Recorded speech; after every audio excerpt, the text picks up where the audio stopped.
一直在鼓励你们怎么样去省钱，少去消费。但是现在想想，如果一直都处在于省钱的状态，压抑着自己不敢去花钱买东西，这其实是一个非常极端并且错误的做法。不是让你完全不消费，而是减少过度消费。那我们在减少消费同时呢，也有些东西是不能太过于节省，要适当的把你的精力和金钱从物质方面转移到投资在你自己的身上。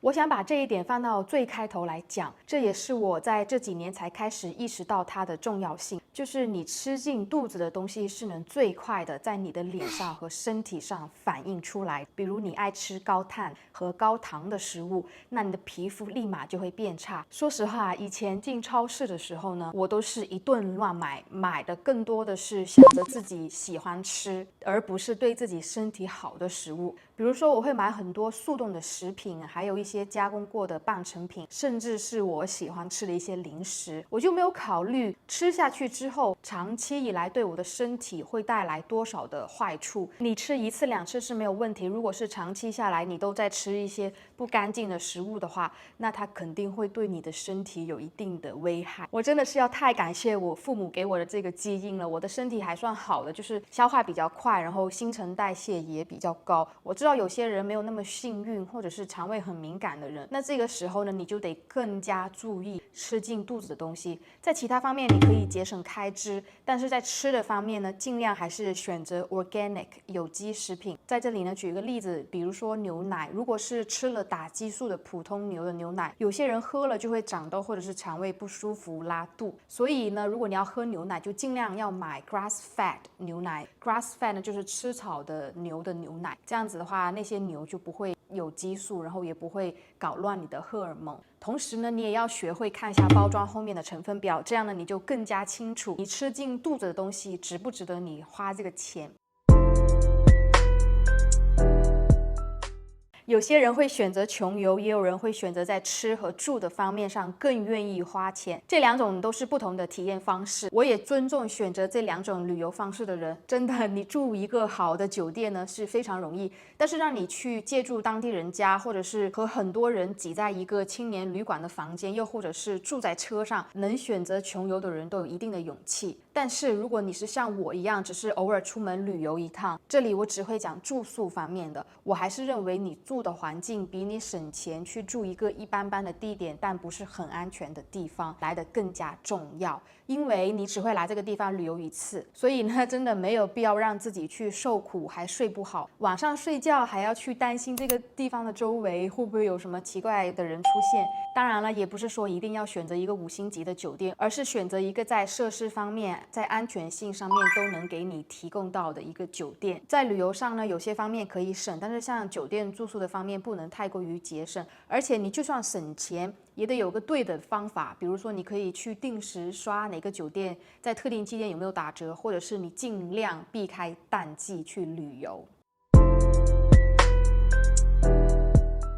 说到能丰富你精神世界的东西，大家和我想的是不是一个东西？那就是书籍。有一句大家都耳熟能详的话，就是读万卷书不如行万里路。多出门走动呢，能让你多看点这个世界。那如果可以的话，为什么我们不能将读书和看世界同时进行呢？对于大部分人来说，可能没有太多时间和机会出门旅游，但不妨学着去多看书，通过书籍去看这个世界，其实也是一个不错的选择。那如果你实在不喜欢读书，可以尝试去剧场看不同的秀，去现场感受下，把自己熏陶在这个艺术的氛围，在艺术的这个世界里。不瞒你们说，我当初在纽约的时候，基本上每个周末我都喜欢出门看剧，最喜欢的就是看那种音乐剧啊、舞台剧之类的。虽然我也不是特别懂艺术，也不是每一个都能看得懂，但是呢，我就是想去体验一下舞台上带给我的震撼的感觉。近这1到2年以来吧，大家都在提倡一个人独处的时间是很快乐。我现在也是这样子，独处时间，我也很喜欢一个人的时间，可以不慌不忙的去做着我喜欢的事情。平时生活太忙碌了，我们一直都在赶路，没有时间给到自己，所以不如抽出周末的一天时间去和自己来一场约会，就是做你平时没有机会做的事情，带自己去体验从未体验过的东西。那我通常会做的呢，就是出门买一杯大杯的焦糖玛奇朵咖啡，然后呢去书店一个人待着，或者是去附近的商场，就是没有目的的走走逛逛，看到喜欢的东西就买。你可以花钱让自己快乐，也可以不用花钱，但最终的目的呢，就是不要亏待自己，只管开心就好。那我这里指的花钱，不是说让你买一大堆东西回家，而是说你以一个比较放松的方式，然后 treat yourself well， 就是好好的对待自己，就是你可以花钱，也可以不用花钱的开心。虽然金钱买不了实际的时间，但是你花钱确实可以买到时间。大家听我这么讲，是不是觉得很困惑？如果你有去过迪士尼或者是任何的娱乐场所，你都知道那个队伍真的是长得不得了，通常你都要等1到2个小时才能玩，然后玩一个项目就5到10分钟结束了。那如果这个时候呢，你花钱买时间，你就可以获得快速通道，让你减少等待的时间。这样一来，你是不是就比别人更快能玩到这个项目？那同时也说明了你能有更多的时间去玩到别人玩不到的项目。因为我个人觉得有些排队真的只是在浪费你的时间。假如你行程很赶，或者是还有更重要的事情去做，你就会因为排队而耽误了你去做更重要的事情。如果可以的话，你就买时间；如果买不了的话，那你就要去衡量一下，你花这1到2个小时的排队值不值得，还是说你放弃排队，用这1到2个小时的时间花在更有意义和重要的事情上呢？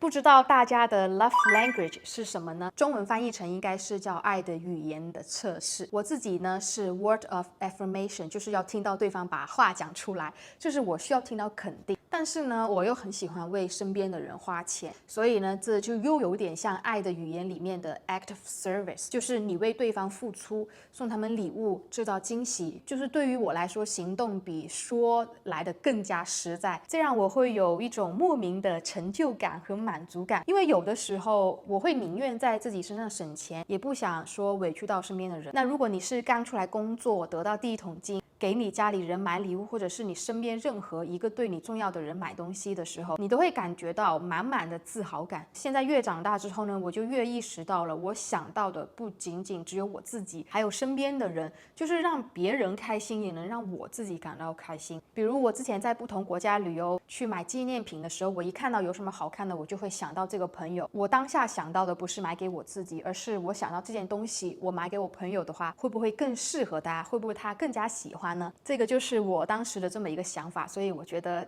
我真的是长大了。好了，那这个就是今天这期内容。如果你有什么不同的看法，欢迎在下面留言告诉我。如果喜欢这期视频的话，不要忘记关注、点赞加收藏，也是对我最大的支持。那我们下期视频再见，拜拜。